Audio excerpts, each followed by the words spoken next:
Hey everybody, welcome to Reality Check. How do you go about building a video game world? Whether you're constructing a city, a tropical island, a whole world, or even a universe, you must always begin with a choice. Do you lead with your imagination and build from scratch? Do you attempt to recreate real life? Or do you let maths and algorithms do the work with procedural generation? Now obviously this is an oversimplification, as many of our favourite game worlds sit somewhere on the spectrum between these three examples. All approaches are fraught with tests and challenges, but the pitfalls of trying to recreate something that already exists in reality seem especially apparent to me.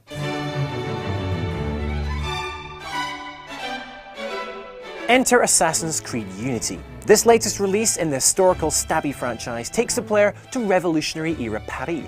Now while the game has enjoyed a less than parfait launch with some possibly major and definitely hideous glitch problems,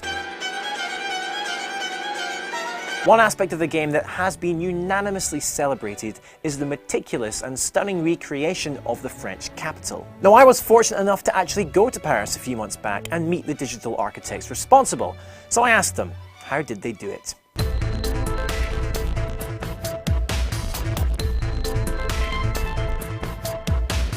Revolutionary Paris, the Windy City, Le Big Apple, home of the internet, and of course the birthplace of Jesus.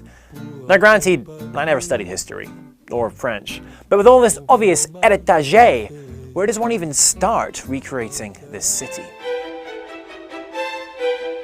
At the bottom, basically,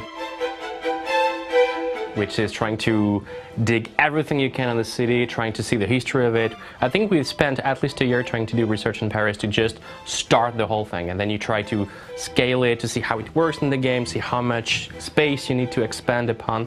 It's a massive ordeal at first. It looks like a big, giant jigsaw puzzle, and you have to carefully assemble the pieces up to the point where it makes sense. To help with this mammoth task, Ubisoft, as they've done with pretty much every Assassin's Creed title, brought in some historical expertise. Meet Maxime Durand, production coordinator and historian.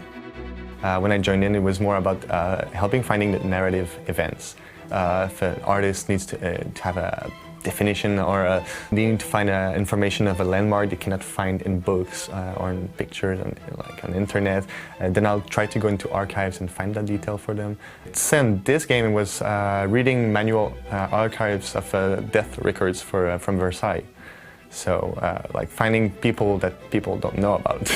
So having someone that's realistic, that's true to history, finding his background, that's very hard to do, and that's what I like. When creating a real-life place in-game, one of the main things you need to address early on is scale. At what ratio do you recreate? Now while I was with the team in Paris, they spoke a lot about how, for the first time in an Assassin's Creed game, certain locations were replicated at a 1-to-1 scale. This, they explained, is a benefit of the extra power available when developing specifically for this new generation of consoles. So I asked Nick to tell me more about this process and how much of the game is actually life-size. So to decide the structures we had to make one-on-one, it was fairly simple. We knew from the beginning the ones that we wanted to have content in, which means missions and specific stuff happening. Stuff like the Hôtel de Ville, like the Tuileries Palace, Notre Dame is an example, the Pantheon as well. We knew that in those landmarks we wanted to have lots and lots of expansive gameplay.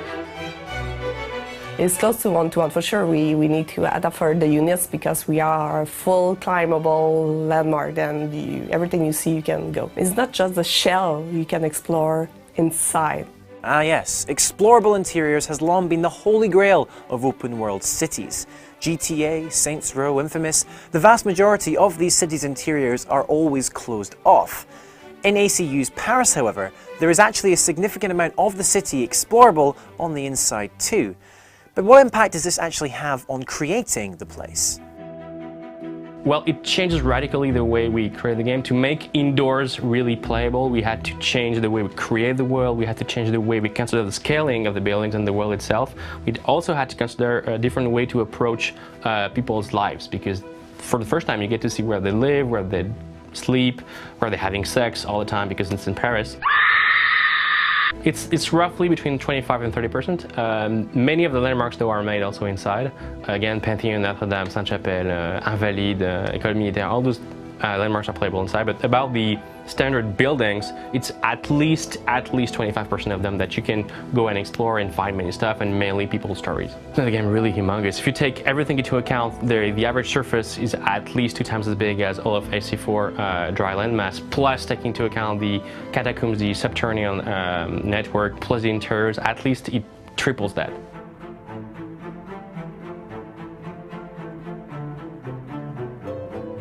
AC Unity's Paris recreation is not 100% faithful, however. After all, it's a video game, and sometimes you need to tweak things to make it a better, well, game. So, where exactly does this balance lie? We did a bit, but not that much. There is always a little part of fantasy, but that fantasy is meant to explain and explicitly show the emotions of the districts even more and of the stories even more. So it's not meant to be just a convenient way to make a better video game. It's also meant to make the places better in terms of it's in a video game. It's not an actual depiction of the thing in real life. It's a video game object and that you will encounter in the game. And to make that object even more closer to the reality of the actual place, we need to cheat a bit here and there, the colors, the scale, but not that much, I think. It's pretty faithful to the reality.